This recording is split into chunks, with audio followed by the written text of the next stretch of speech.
Olá e bem-vindos. Hoje, os materiais que a gente recebeu colocam na mesa um cenário que parece um verdadeiro quebra-cabeça. Com certeza. De um lado do tabuleiro, a gente vê uma euforia, assim, desenfreada. A Bolsa do Japão quebrando recorde, cobre em preço histórico, ouro, prata, tudo disparando. Uma festa nos mercados. Exato.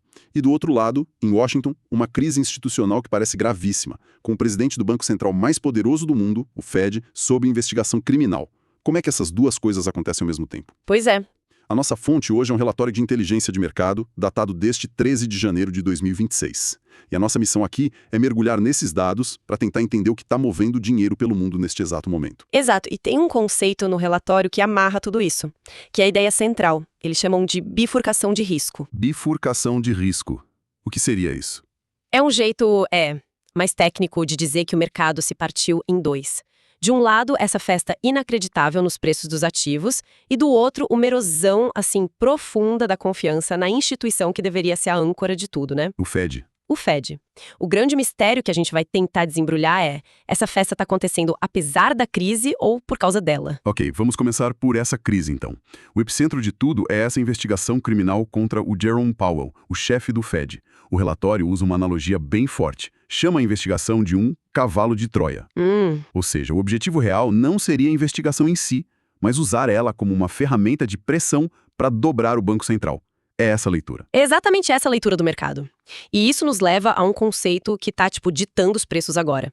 Dominância fiscal. Dominância fiscal. É uma situação perigosa onde a política fiscal do governo, ou seja, a necessidade de gastar e rolar dívidas gigantescas, basicamente dá as ordens para a política monetária do Banco Central. Ah, entendi. O mandato do Fed, que seria controlar a inflação, fica em segundo plano. Então, para simplificar ao máximo, é como se a Casa Branca estivesse falando para o Fed: olha, eu não me importo com a inflação. Você vai manter os juros baixos para eu conseguir continuar me financiando a um custo baixo. Perfeito. A aposta do mercado é essa. É que com essa investigação na cabeça do Powell, o Fed não tem outra escolha a não ser obedecer. O Fed perdeu a independência. É a aposta. E as consequências disso são uma bola de neve. A primeira é o risco de desancoragem das expectativas de inflação. Que quando... É quando as empresas e as pessoas elas simplesmente deixam de acreditar que o Banco Central vai combater a alta de preços. Aí elas começam a remarcar tudo para cima, preventivamente. A inflação vira uma profecia que se autorrealiza. E isso me leva a uma pergunta. Essa fuga para ativos reais que a gente vê no ouro, no cobre, é tipo puro pânico ou tem uma lógica de portfólio mais frio por trás? As pessoas estão mesmo abandonando o dólar? Ótima pergunta. O relatório sugere que são as duas coisas. Tem um componente de medo, sim, mas a lógica de portfólio é a mais forte. Os grandes gestores de fundos, eles olham para o dólar e não veem mais um ativo sem risco. Eles veem um ativo com risco político. Exatamente. Então eles fazem o que qualquer gestor faria. Diversificam. Compram ativos que não podem ser impressos por um governo sob pressão. Ouro, prata, Bitcoin e até commodities físicas essenciais, como cobre. O dólar deixa de ser o único porto seguro. Ele vira só um dos portos. E talvez um que esteja enfrentando uma tempestade. E essa tempestade tem um momento decisivo hoje, né? Daqui a pouco às 10h30 no horário de Brasília, com a divulgação do CPI, o índice de inflação. Exato. O mercado está totalmente paralisado esperando esse número. E a gente tem dois caminhos muito claros. O primeiro é o cenário dos sonhos, que o relatório chama de caixinhos dourados. Caixinhos dourados. Se a inflação mensal vier baixa, digamos, abaixo de 0,3%, é um alívio gigantesco. Tira a pressão política do Fed, valida a narrativa de que a inflação está sob controle e, ufa, poderia começar um rally de tudo. Ações, títulos, tudo subiria junto. Tudo. E o outro lado da moeda? O outro lado é o pesadelo, é o susto inflacionário. Uma inflação acima de 0,4% seria, nas palavras do relatório, o pior resultado possível. Por quê? Porque colocaria o Fed numa sinuca de bico. Se eles agem para combater a inflação e sobem os juros, eles desafiam abertamente a Casa Branca. A investigação piora. Se eles não fazem nada, perdem o resto da credibilidade e a inflação pode sair de controle. E aí? Nesse cenário, a gente teria uma explosão de volatilidade, quedas fortes e simultâneas em ações e títulos. É uma situação sem saída em Washington. E talvez seja por isso que o dinheiro parece estar procurando outros lugares para ir. O relatório mostra uma festa acontecendo do outro lado do mundo. No Japão, certo? Sim, o Japão tá impressionante. O índice Nikkei atingiu 53.549 pontos. Para quem acompanha, é um número que parecia impossível. A gente está falando de quebrar um recorde de mais de 30 anos, né? Exatamente, o pico anterior era de 1989, da bolha japonesa. Mas o fascinante agora, e o relatório deixa isso bem claro, é que não parece ser uma bolha. Existem mudanças estruturais, muito profundas. O relatório até dá um nome para isso, né? Saneanomics. Saneanomics, em referência à primeira-ministra Sanae Takaichi. Primeiro, uma reforma de governança corporativa está forçando as empresas a serem mais eficientes. Segundo, tem uma estabilidade política pró-crescimento. E terceiro, um fluxo absurdo de capital estrangeiro. Os investidores estão vendo o Japão como o porto seguro da Ásia. É o grande trade de segurança na Ásia. Estabilidade, previsibilidade e crescimento. Coisas que estão em falta em outros lugares. E não é só no Japão. Na China, o índice de Xangai também na máxima de 10 anos. Mas o foco lá é outro, né?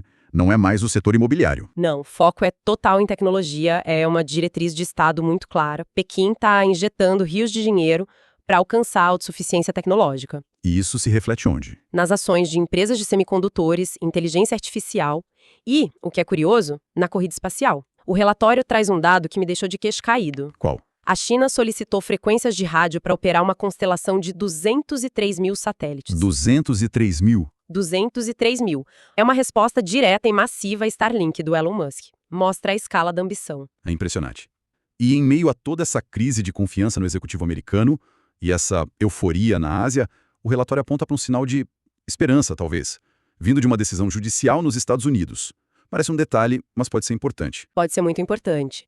O que aconteceu foi que a empresa dinamarquesa de energia eólica, a Ørsted, ganhou uma batalha judicial que permite que ela continue seus projetos nos Estados Unidos. E por que isso é relevante? Porque num ambiente onde o mercado teme que as instituições estejam sendo politizadas, essa decisão sinaliza que o judiciário ainda pode atuar como um contrapeso independente, o famoso sistema de checks and balances. Certo. Para o investidor de longo prazo, é um sinal sutil, mas poderoso, de que a resiliência institucional americana pode ser maior do que o mercado está precificando no meio do pânico. Entendi. O que nos leva de volta à consequência mais visível de todo esse medo, o boom das commodities. O relatório chama de superciclo da escassez e do medo. E o protagonista parece ser o cobre, o novo petróleo, que rompeu os 13 mil dólares. E o fascinante no cobre é que a demanda não é especulativa. Ela é física, é estrutural. Vem de 3 megatendências acontecendo ao mesmo tempo. Quais seriam? Primeira, infraestrutura de inteligência artificial. Data centers consomem quantidades brutais de cobre. Segunda, a eletrificação da frota de veículos. Um carro elétrico usa 4 vezes mais cobre. E terceira, a modernização das redes elétricas para aguentar tudo isso. É curioso pensar nisso. A gente fala tanto do mundo digital, de IA, de software, e no fim, a base de toda essa revolução ainda é física. Ainda depende de cavar buracos no chão. Exatamente. E do lado da oferta, a gente não tem novas minas gigantes entrando em operação há anos. Os analistas chamam isso de supply cliff, um penhasco na oferta. Muita demanda, pouca oferta. A receita perfeita para a explosão de preços. E ao lado do cobre, os clássicos. Ouro acima de 4.600 dólares, prata passando de 85. Essa alta está ligada à mesma crise de confiança no Fed, imagino? Diretamente. É uma fuga explícita da moeda fiduciária. E não é só o investidor pequeno. O relatório destaca que os bancos centrais do bloco BRICS, liderados pela China, continuam acumulando ouro num ritmo recorde. É um movimento geopolítico. Claramente, buscando um ativo de reserva que seja politicamente neutro, uma alternativa ao sistema do dólar. E falando em ativo neutro e digital, a ponte para os criptoativos é imediata. Bitcoin, acima dos 91 mil dólares, se encaixa perfeitamente nessa narrativa de ouro digital. Sem dúvida, mas o relatório vai além e destaca uma tese interessante para o Ethereum. Ele estaria sendo visto como um catch-up trade, sabe? Um ativo que ficou para trás e agora tem mais espaço para subir. Certo. Mas a tese mais estrutural é a tokenização de Real World Assets, ou ativos do mundo real, RWA. Espera um pouco, vamos traduzir isso. Tokenizar o mercado de commodities. Na prática, o que isso significa? Que eu poderia comprar uma fração de uma saca de café ou de um barril de petróleo usando blockchain? Exatamente isso. A ideia é trazer ativos físicos, que são tradicionalmente ilíquidos, para dentro do universo digital e programável da blockchain. Fascinante. O relatório menciona uma parceria para tokenizar parte do mercado global de commodities, que é um mercado de 6 trilhões de dólares. Isso validaria a utilidade da rede Ethereum para a economia tradicional e abriria um potencial de crescimento gigantesco. Certo.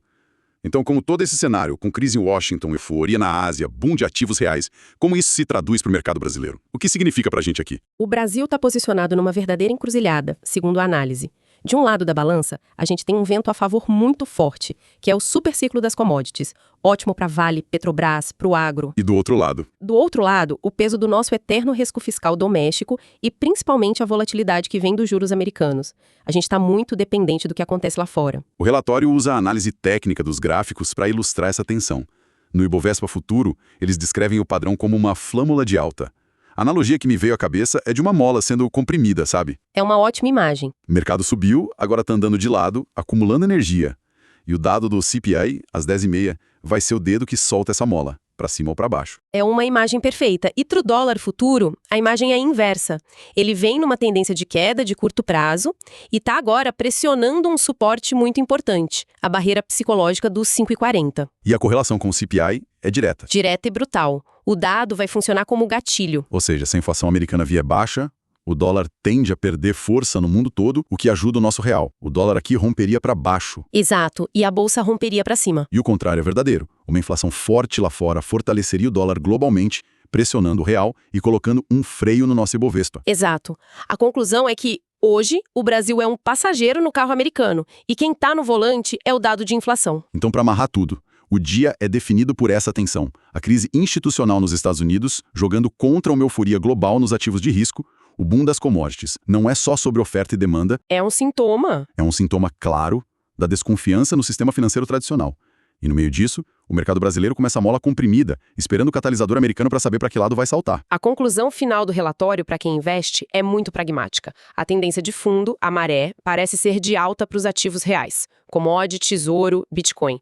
Mas no curtíssimo prazo, hoje, o momento exige gestão de risco máxima. Não dá para apostar tudo antes do número. Qualquer aposta direcional muito grande antes das 10h30 é extremamente arriscada. Como o texto diz, é um dia que separa os profissionais dos amadores. Faz todo sentido. E olhando para todo o material, a premissa central de tudo é que os mercados estão apostando na perda de independência do Fed. Sim, essa é a base de tudo. Toda essa euforia é construída sobre a ideia de que a política vai forçar o Banco Central a manter o dinheiro fácil, aconteça o que acontecer com a inflação. Mas isso me deixa com uma pergunta final, assim, algo para a gente refletir. E se essa aposta do mercado estiver errada? Interessante. A gente viu aquele pequeno, mas importante sinal de contrapeso da decisão judicial. O que aconteceria se as instituições americanas se provassem mais resilientes do que o mercado espera? Certo. Se a autonomia do Fed for de alguma forma reafirmada e ele puder de fato agir para combater a inflação, todo esse rally global baseado na expectativa de dinheiro fácil e politizado poderia enfrentar uma reviravolta violenta para a qual poucos parecem estar preparados. É algo a se considerar.